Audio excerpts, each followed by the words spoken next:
tetap aja dilanjut. Saya ikut mantau ini, sudah ikut bergabung. Monggo silakan. Baik, Bapak.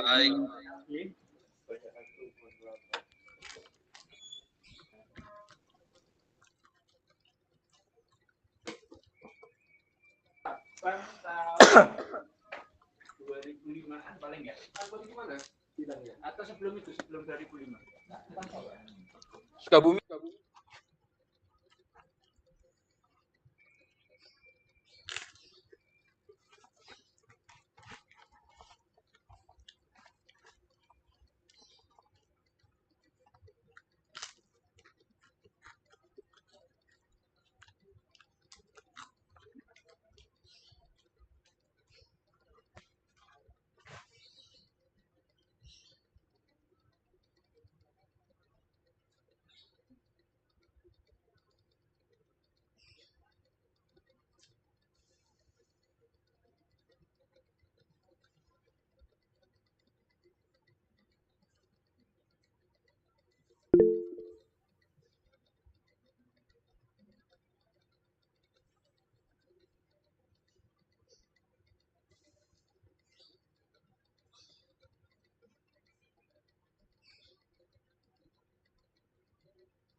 Assalamualaikum warahmatullahi wabarakatuh. Waalaikumsalam warahmatullahi wabarakatuh. Perkenalkan, kami dari kelompok 4 yang beranggotakan saya Dinda Devinda. Kemudian ada teman saya yang bernama Nova Safira, Rizky Habibah, Abdillah Kusai, dan Beril Helga. Di sini kami akan membahas tentang perbedaan somasi, prestasi, ganti rugi, keadaan memaksa, dan resiko.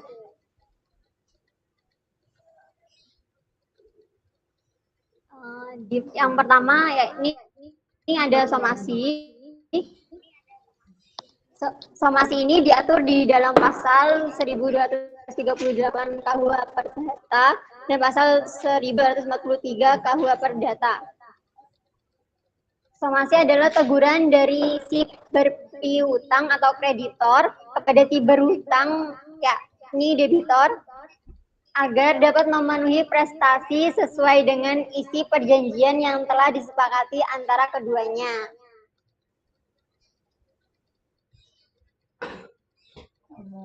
Ada 3 cara terjadinya somasi,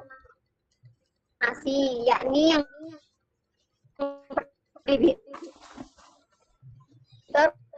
melakukan prestasi yang keliru,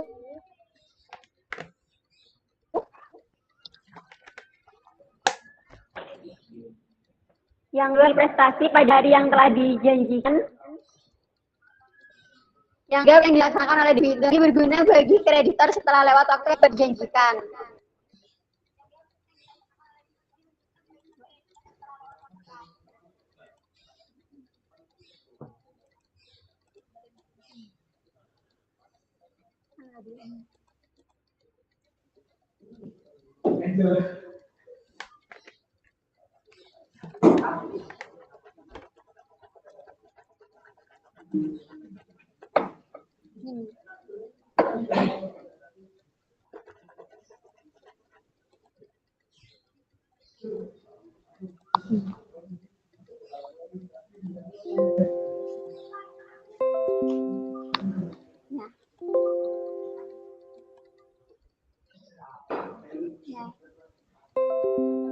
Kemudian bentuk dan isi somasi, ya ini bentuk somasi yang harus disampaikan kreditor kepada debitor adalah dalam bentuk surat perintah atau sebuah akta yang sejenis.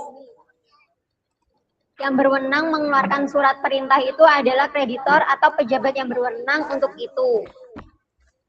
Pejabat yang berwenang adalah jurusita, badan urusan piutang negara, dan lain-lain.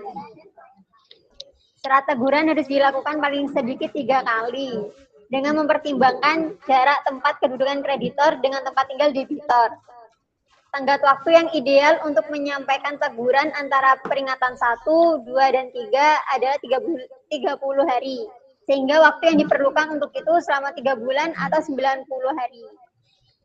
Isi atau hal-hal yang harus dimuat dalam surat somasi itu yang pertama ada apa yang dituntut atau pembayaran pokok kredit dan bunganya.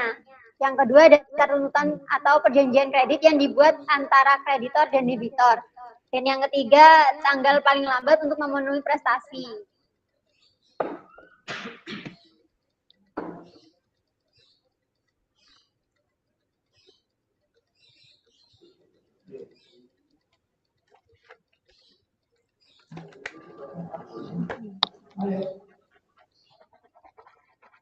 Selanjutnya ada wan prestasi. Wan prestasi adalah tidak memenuhi atau lalai melaksanakan kewajiban sebagaimana yang ditentukan dalam perjanjian yang dibuat antara kreditor dengan debitor.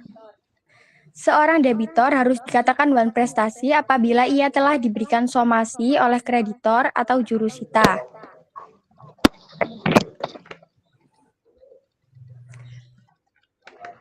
Somasi itu minimal telah dilakukan sebanyak 3 kali oleh kreditor atau jurusita. Apabila somasi itu tidak diindahkannya, maka kreditor berhak membawa persoalan itu ke pengadilan. Dan pengadilanlah yang akan memutuskan apakah debitor wan prestasi atau tidak. Selanjutnya, akibat adanya wan prestasi. Perikatan tetap ada. Kreditor masih dapat menuntut kepada debitor pelaksanaan prestasi apabila ia terlambat memenuhi prestasi. Di samping itu, kreditor berhak untuk menuntut ganti rugi akibat keterlambatan melaksanakan prestasinya. Hal ini disebabkan kreditor akan mendapatkan keuntungan apabila debitor melaksanakan prestasi tepat pada waktunya. Yang kedua, debitor harus membayar ganti rugi kepada kreditor sesuai dengan pasal 1243 KUH Perdata. Kemudian ketiga, beban resiko beralih untuk kerugian debitor jika halangan itu timbul setelah debitor wan prestasi, kecuali bila ada kesengajaan atau kesalahan besar dari pihak kreditor. Dan yang terakhir, jika perikatan lahir dari perjanjian timbal balik, kreditor dapat membebaskan diri dari kewajibannya memberikan kontrak prestasi dengan menggunakan pasal 1266 KUH Perdata.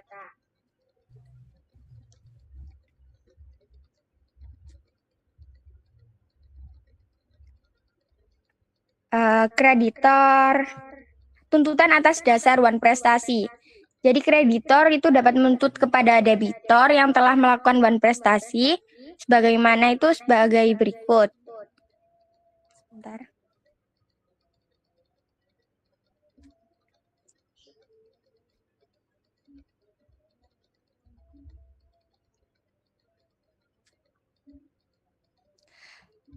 A. Kreditor dapat meminta pemenuhan prestasi saja dari debitor. Yang B. Kreditor dapat menuntut prestasi disertai ganti rugi kepada debitor sesuai dengan pasal 1267 KUH Perdata. C. Kreditor dapat menuntut dan meminta ganti rugi hanya mungkin kerugian hanya karena keterlambatan. Yang D. Kreditor dapat menuntut pembatalan perjanjian. Dan yang terakhir, kreditor dapat menuntut pembatalan disertai ganti rugi kepada debitor. Ganti rugi itu berupa pembayaran uang denda.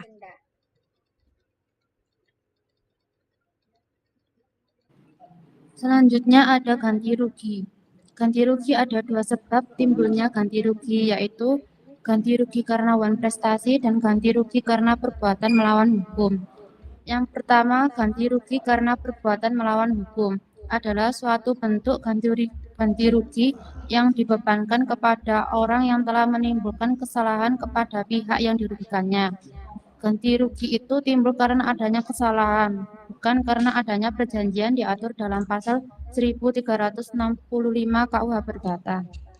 Yang kedua, ganti rugi karena wan prestasi adalah suatu bentuk ganti rugi yang dibebankan kepada debitor yang tidak memenuhi isi perjanjian yang telah dibuat antara kreditor dengan debitor, diatur dalam buku 3 KUH Perdata yang dimulai dari pasal 1243 KUH Perdata sampai dengan pasal 1252 KUH Perdata.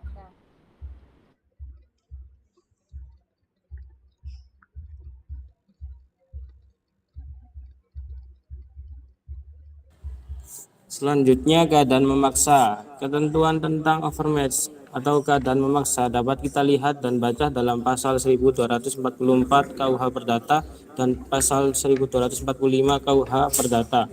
Ketentuan ini memberikan kelonggaran kepada debitur untuk tidak melakukan penggantian biaya, kerugian, dan bunga kepada kreditor.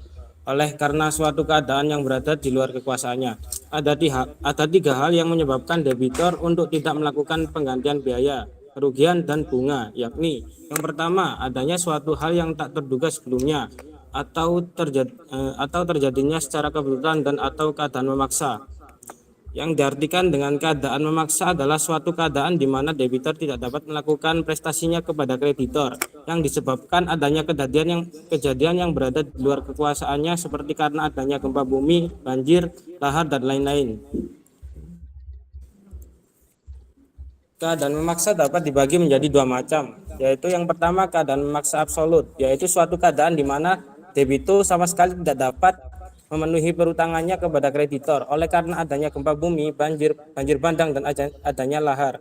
Yang kedua, keadaan memaksa yang relatif, yaitu suatu keadaan yang menyebabkan debitur masih mungkin untuk melaksanakan prestasinya, tetapi pelaksanaan prestasi itu harus dilakukan dengan memberikan korban yang besar, yang tidak seimbang, atau menggunakan kekuatan jiwa yang di luar kemampuan manusia, atau kemungkinan tertimpa bahaya kerugian yang sangat besar.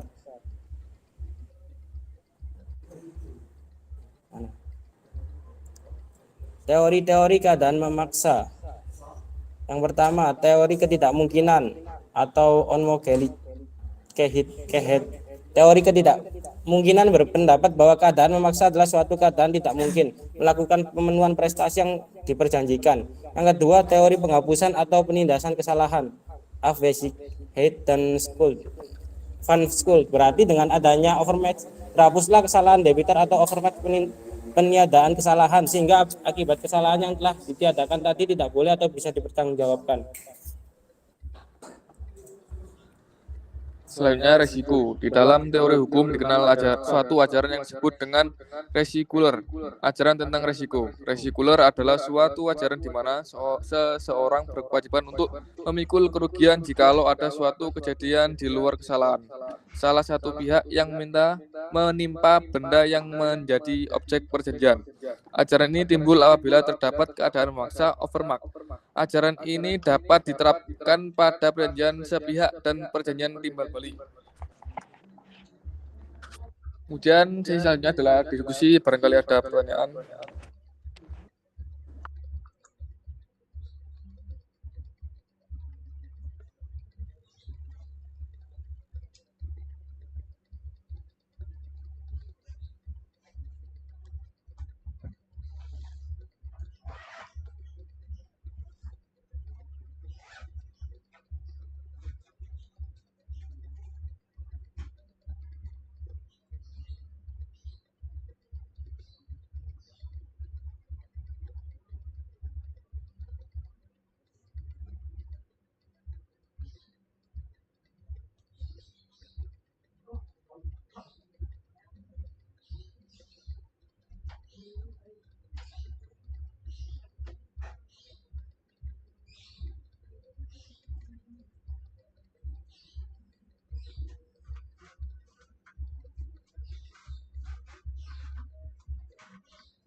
Saya izin bertanya, Mbak Materi.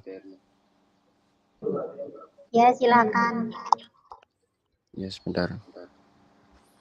Ini di materi PPT yang somasi ini khususnya di poin-poin cara terjadinya somasi itu di poin prestasi yang dilakukan oleh debitor tidak lagi berguna bagi kreditor setelah lewat waktu yang diperjanjikan. Nah, yang dijelaskan teman-teman tadi itu dalam bentuk dan isi somasi itu juga somasi itu dilakukan dengan memberikan 3 kali peringatan atau teguran gitu ya. Nah, ketika di mana pihak yang disomasi itu dalam teguran 1, 2, dan 3-nya itu sebenarnya dia tuh punya itikat yang baik untuk menjalankan prestasinya itu yang sudah melewati waktu yang ditentukan. Namun dari si pihak yang mensomasi ini kayak terkesan ya bisa dibilang kayak gopo-gopo gitu loh. Ayo kamu lang selesaikan prestasimu cepat. Akhirnya walaupun dia si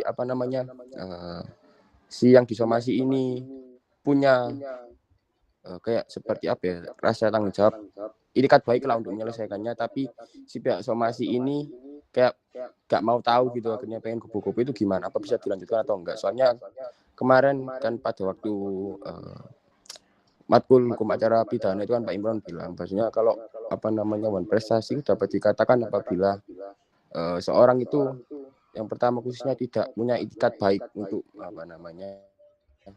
melakukan atau menjalankan prestasinya itu. Apakah bisa dijalankan seperti itu somasinya? Terima kasih pemateri.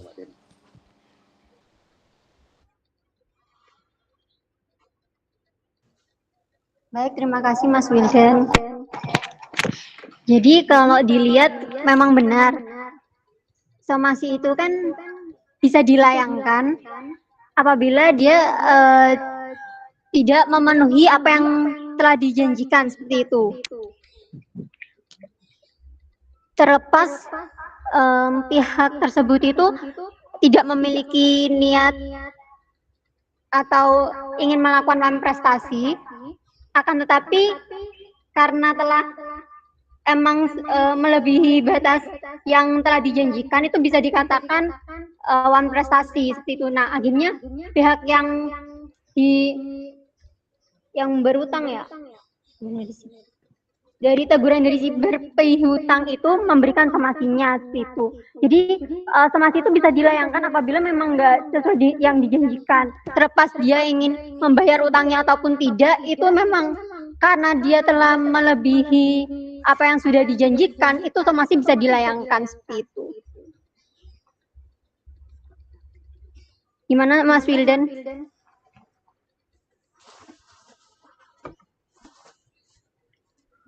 Oh iya, terima kasih Mbak. Mungkin bisa dijelaskan lagi Kak, kalau setelah proses yang ketiga itu somasi itu kan enggak setelah peringatan yang ketiga itu si pihak yang disomasi, bukan setelah somasi itu masuk teguran yang ketiga, peringatan yang ketiga itu seorang yang disomasi ini apapun dia tidak bisa melakukan prestasinya, tapi punya itikat baik itu pihak somasinya selanjutnya itu bagaimana? Apakah bisa langsung naikkan gugatan atau bagaimana?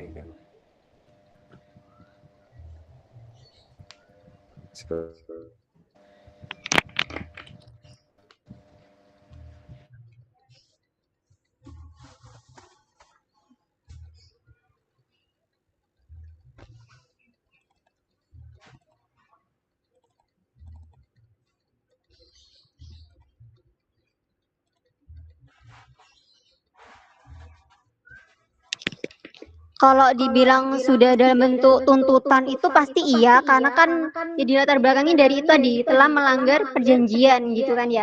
Nah habis dari tahap dinaikkan ya karena dia dari awal kan nggak ada niat untuk melakukan prestasi kan ya, dia bakal melunasi hal itu gitu. Jadi somasi itu memang tetap berjalan. Ya kan gunanya somasi untuk melunasi kan. Berhubung yang pihak bersangkutan ingin membayarnya, ya sudah selesai. Iya, baik. Terima kasih pemateri. Sudah jelas. Iya tahu, udah jelas Pak. Sudah. Iya. Nggak apa kalau misal kurang jelas nanti biar dijelasin sama bapaknya. Iya, sudah sangat jelas Pak. Terima kasih teman-teman.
Oke, masih ada pertanyaan lagi? Iya, Mbak. Siapa? Mas Akil atau Mbak Akila ini? Oh, dari fotonya laki-laki. Ya, ada pertanyaan, Mas.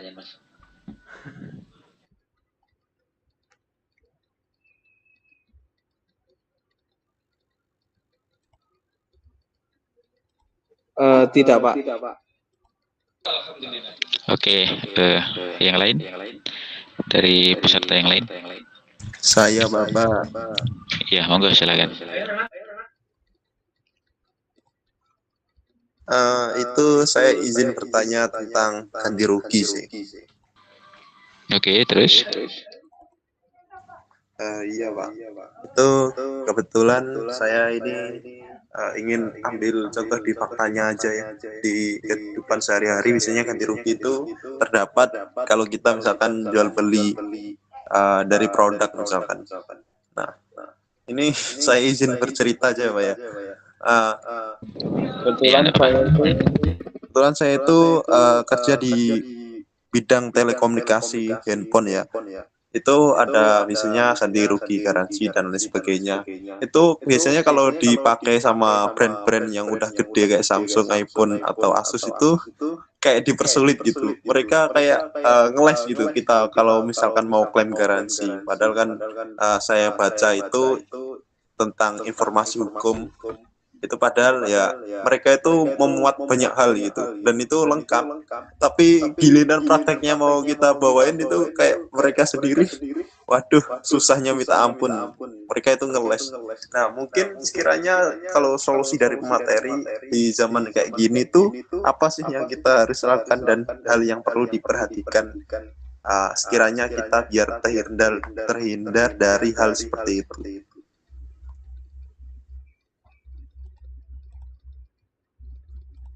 Agar haknya kita itu dapat gitu ya. Iya.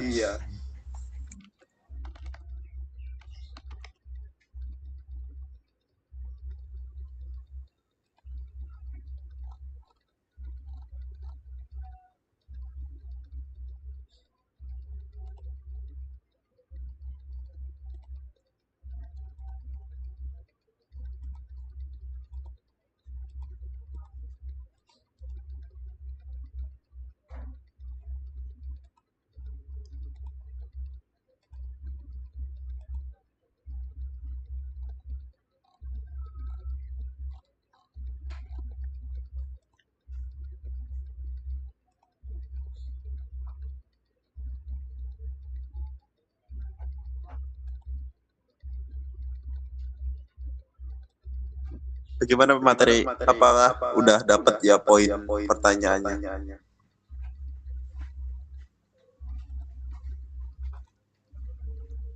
Ya mungkin intinya itu nggak usah pedulin ceritanya gimana, pahami konteksnya aja. Cuma mungkin lebih lanjutnya itu sekiranya hal apa aja yang kita perlu perhatikan jika kita itu memiliki sebuah kontrak dengan ganti rugi dan lain sebagainya itu, biar kedepannya itu tidak terjadi hal yang tidak diinginkan gitu ya, supaya lebih lancar lah.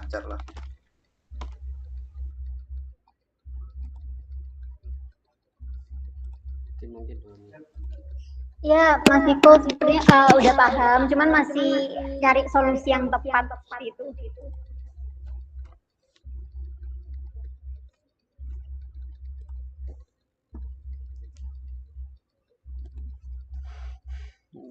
Rebo.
Oke, untuk membantu pemakalah dan juga supaya untuk menghemat waktu ya. Jadi dari pertanyaan Mas Rizky tadi ya. Niko, Pak. Oh, Mas Niko ya. Tak kira Mas Rizky karena paling atas. Nah, jadi dari pertanyaan Mas Niko tadi itu disitulah baru ketahuan apa fungsi dari somasi, ya gitu ya. Jadi ketika kita mau mengklaim ganti rugi dengan alasan ada garansi tapi pihak yang bersangkutan tidak. Nah, disitulah fungsinya somasi. Apa itu ya? Satu, untuk memberitahu dan untuk mencari tahu apakah dia tidak tahu atau tidak mau atau tidak mampu, kan gitu ya. Bisa saja dia beralasan bukan karena tidak mampu, tapi karena dia tidak tahu kalau itu memang kewajibannya untuk menanggung ganti rugi contohnya. Atau bisa saja karena dia tidak mau, kan gitu ya. Atau mungkin juga bisa mau tapi tidak mampu, sehingga pada intinya dia akan menolak dan gitu. Nah, jadi fungsi somasi sebenarnya untuk mengingatkan seseorang agar melakukan kewajibannya dari kerugian yang muncul, dan dari somasi itu akan kita ketahui dia ini apa tidak mau mengganti rugi, apa karena tidak tahu hukumnya gitu ya, atau karena tidak mampu gitu, atau karena tidak mau gitu.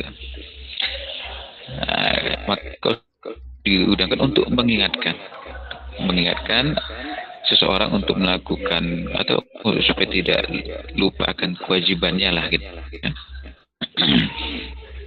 makanya dilakukan somasi. Kadang ketika berargumen secara itu biasanya maka tulisan dalam bentuk somasi, maka dari situ nanti akan berbeda kesannya ketika seorang diingatkan secara lisan dengan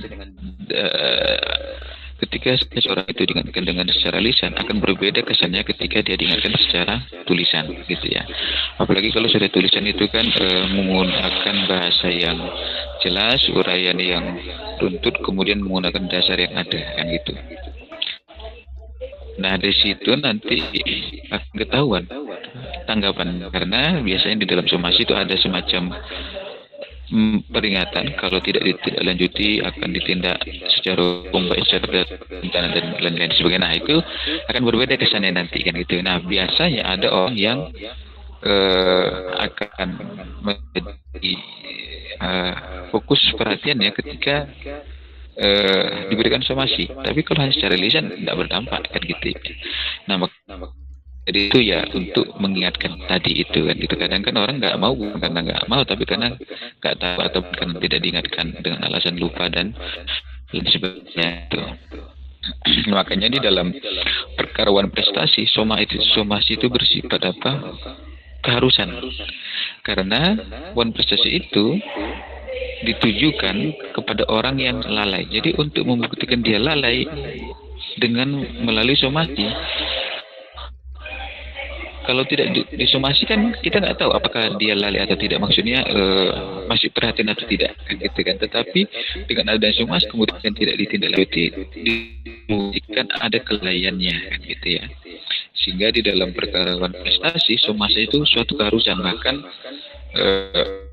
kali minimal 2 kali gitu untuk membuktikan bahwa dia memang lalai dalam melakukan prestasinya atau melakukan kewajibannya. Nah di situ ya, makanya beberapa perkara berbicara tentang prestasi itu sebagian hakim nolak kalau tidak dilakukan somasi terlebih dahulu. Apalagi masalah prestasi kan masalah perdata yang seharusnya tidak melibatkan pihak ketiga yaitu pengadilan, sehingga hakim melihat dulu apakah secara kedua belah pihak ini bisa selesai atau tidak dengan somasi tersebut. Kalau memang antara kedua belah pihak tidak bisa selesai, padahal sudah ada somasi, maka disitulah peran pihak ketiga yaitu pengadilan atau litigasi namanya. Makanya kadang perkara kadang malahan ya. Makanya perkara wan prestasi ada somasi untuk mungkin dia lalai atau tidak. Oke, ngerti ya Mas Niko ya. Jadi kalau ada counter atau mungkin pihak toko atau istilahnya vendor, bukan vendor ya, vendor itu kan pemegang ininya ya, hak mereknya ya. Katakanlah toko lah gitu ya. Ketika kita klaim asuransi kemudian tidak mau, somasi aja. Itu akan berbeda kesannya nanti. Apalagi kalau tembusannya kemana-kemana kan gitu. Nah, jadi disitulah kenapa somasi itu dibutuhkan di dalam mempertahankan hak seseorang, khususnya dalam hal adanya terjadinya perjanjian atau kontrak. Oke gitu ya Mas Diko ya, ngerti ya? Bisa mengerti ya? Baik Pak, terima kasih banyak atas jawaban dan penjelasannya. Oke, yang lain mungkin masih ada pertanyaan? Jadi itu juga sekaligus untuk menjawab pertanyaan yang penanya pertama tadi itu ya, bagaimana caranya sudah cuma ya memang somasi, karena kalau memang arahnya ingin dibawa ke ranah pengadilan ya harus ada somasi kan gitu kan. Terlepas dia tidak mau atau tidak mampu itu urusan belakang, yang penting somasi dulu, karena itu menjadi syarat agar suatu perkara wan prestasi itu bisa masuk ke ranah pengadilan. Dalam prakteknya kadang sebagian hakim tanpa somasi pun tetap menerima, tetapi secara asas dasar tujuan somasi tadi itu adalah untuk mengingatkan gitu ya. Apalagi ini urusan kedua belah pihak ya, gitu. Tidak seharusnya pihak ketiga ikut terlibat dalam pengadilan, tetapi kalau secara kedua belah pihak tidak bisa selesai, maka harus melalui pengadilan atau melalui pihak ketiga. Gitu ya. Kemudian materi ini kan berkaitan mungkin yang urgen atau yang penting itu kan pembahasan mengenai somasi dan wan prestasi tadi itu ya. Nah, bagaimana dengan perbuatan melawan somasi? Karena kan buat apa lagi kan? Karena antara perbuatan melawan dengan wan prestasi itu yang berbeda gitu ya. Buat melawan hukum itu tidak ada somasi, sedangkan kalau wan prestasi itu harus ada somasi. Kan 2 kali, minimal 2 kali gitu. Akan berbeda kesannya nanti ketika sudah somasi tulisan akan berbeda dengan secara lisan kan gitu. Tetapi pastikan ketika melakukan somasi, pastikan ada tanda terima atau bukti kalau memang orang yang mau kita somasi itu sudah menerima surat. Entah itu bisa dengan dokumentasi foto atau dengan dokumentasi tanda terima gitu ya. Nah, paling mudah sih biasanya atau mungkin paling efisien biasanya dengan kirim melalui pos. Kalau pos itu kadang disebutkan nama penerima minimal alamatnya jelas gitu. Tapi kelemahannya masih belum bisa dipastikan yang menerima surat siapa, karena kadang ketika yang menerima surat itu bukan yang bersangkutan walaupun dalam satu rumah, kadang itu menjadi celah bagi orang yang disomasi tadi itu ya. Dia bisa saja beralasan saya tidak menerima, tapi di alamat ke rumah Anda. Iya, tapi saya tidak terima. Apa bukti saya terima? Itu yang menjadi masalah gitu ya. Makanya kadang banyak orang melakukan somasi itu langsung bawa saksi. Akhirnya dengan cara datang ke mana, bawa saksi kemudian serahkan. Walaupun tidak ada terima, minimal ada saksi gitu kan. Karena orang-orang seperti itu kan kadang nggak mau ngasih tanda terima. Makanya dengan adanya saksi yang bisa menerangkan kalau surat itu benar disebut kepada yang bersangkutan gitu ya. Dalam prakteknya seperti itu. Oke, saya kembalikan ke pembicara. Kalau memang sudah tidak ada pertanyaan, ditutup presentasinya. Baik Bapak, terima kasih atas penjelasannya. Sekian presentasi dari kelompok kami. Kurang lebihnya mohon maaf. Wassalamualaikum warahmatullahi wabarakatuh. Waalaikumsalam warahmatullahi wabarakatuh. Oke, ya.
Ya udah, untuk bapaknya sudah keluar, Sekian silakan keluar. dari kami. Assalamualaikum warahmatullahi wabarakatuh. Niko.